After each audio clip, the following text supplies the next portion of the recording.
And Foreign Minister Stephen Smith joins us now in our Parliament House studio. Minister, good morning. Good morning, Fran. Minister, the visit of the Indonesian President Yudhoyono, he was expected to be in Australia, I think arriving on the weekend. Why isn't he coming? Well, there are scheduling difficulties. A couple of dates have been suggested between officials, but they haven't worked out because of the President's domestic obligations.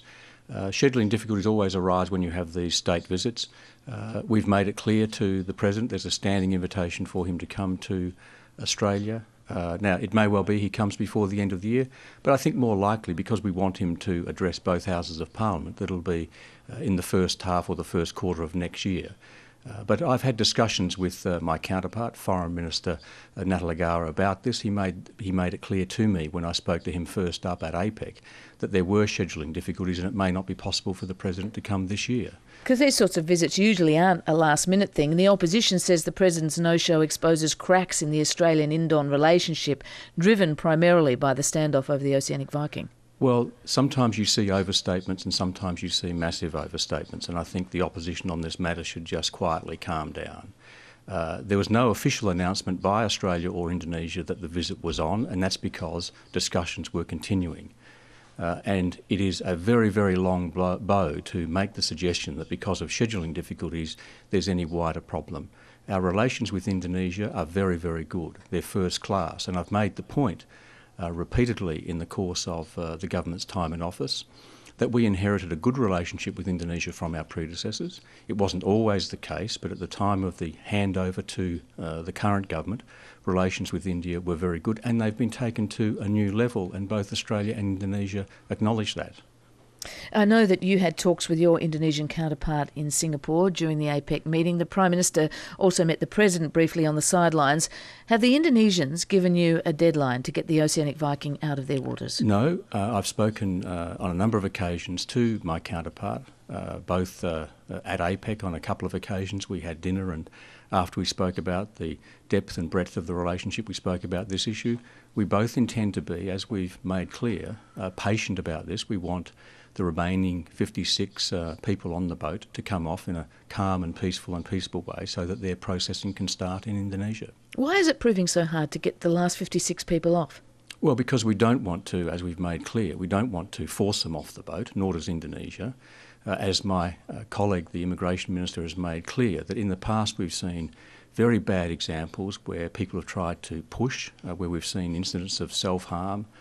So we're treating it methodically and calmly. We don't want to make the situation worse. We've made it clear from day one that we have an abundance of patience in this matter, as do our Indonesian counterparts. An abundance of patience is one thing, Minister, but what if they don't budge? I mean, 22 have come off with the offer of quick processing. 56 are not responding to that. Well, people asked the same question before the 22 came off, and it may well be the case that we have more patience than some commentators, but we will continue to apply ourselves, together with the Indonesians and their officials, in the same manner that we've been doing.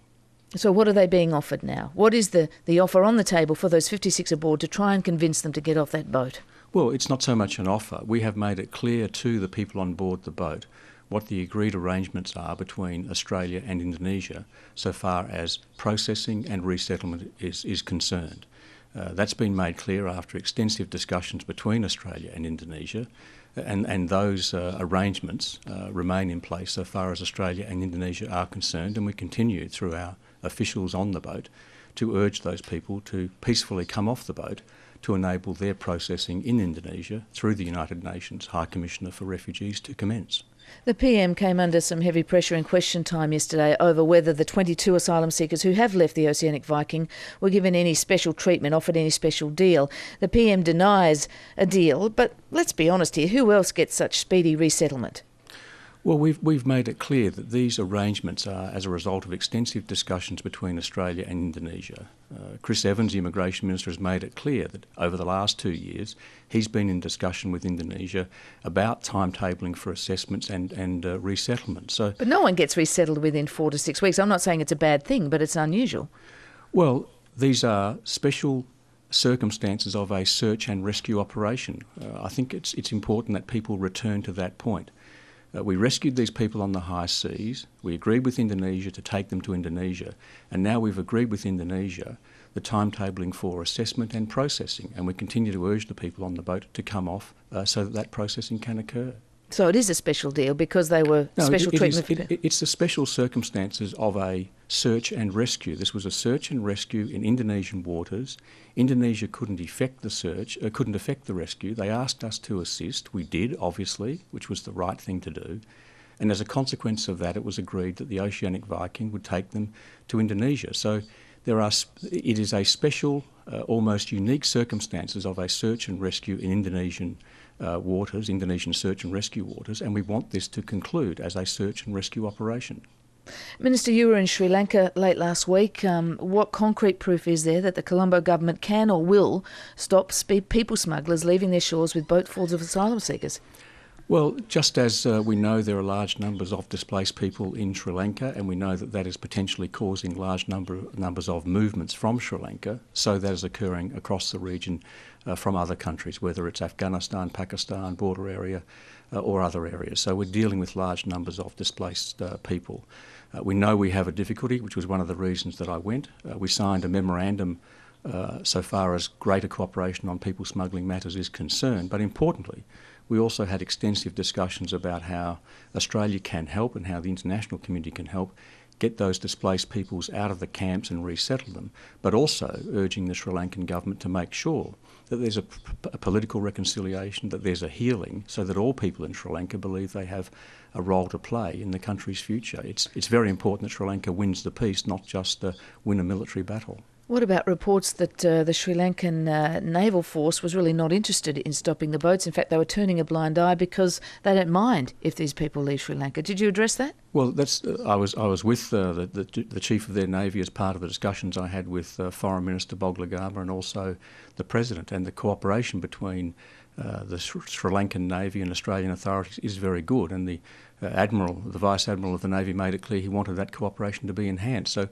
we're pleased with the cooperation against people smuggling and the criminal syndicates that work out of Sri Lanka, but the Memorandum of Understanding that we signed will take that cooperation to a higher level, including in areas of prosecution, including in disrupting the criminal syndicates. So we're very pleased with the cooperation to date, but we believe that can be taken to an even higher level because of the heightened risk that we face as a result of large numbers of displaced people, not just in the immediate vicinity of our region, but generally throughout the world.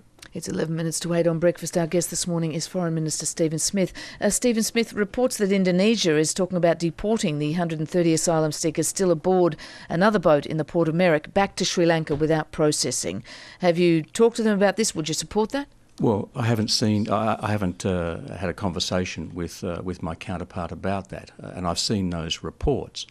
But the Indonesian approach since 2001-2002 has been an immigration directive that anyone who comes to Indonesia and claims asylum is treated or dealt with by the United Nations High Commissioner for Refugees in advance of any resettlement or sending back to their country of origin. So I haven't seen anything from Indonesia which would disturb that arrangement that's been in place for a considerable period of time. But this was a boat that was intercepted by Indonesian authorities within Indonesian waters. It's currently in Merak.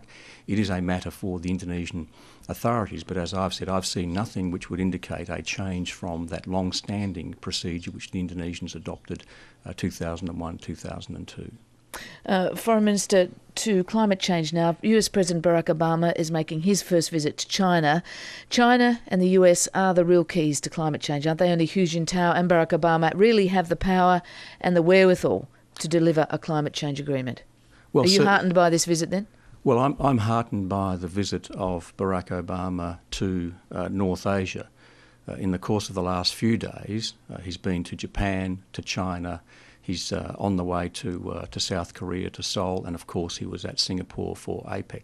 The relationship between the United States and China is in very many respects the most important bilateral relationship at this point in this century. So it's not just climate change, it's much more fundamental, much more broad-based than that. But it's not just the United States or China, it's of course also India. And the relationship between United States, China, the relationship between United States and India, and the relationship between China and India will be, in my view, seminal relationships in the course of this century.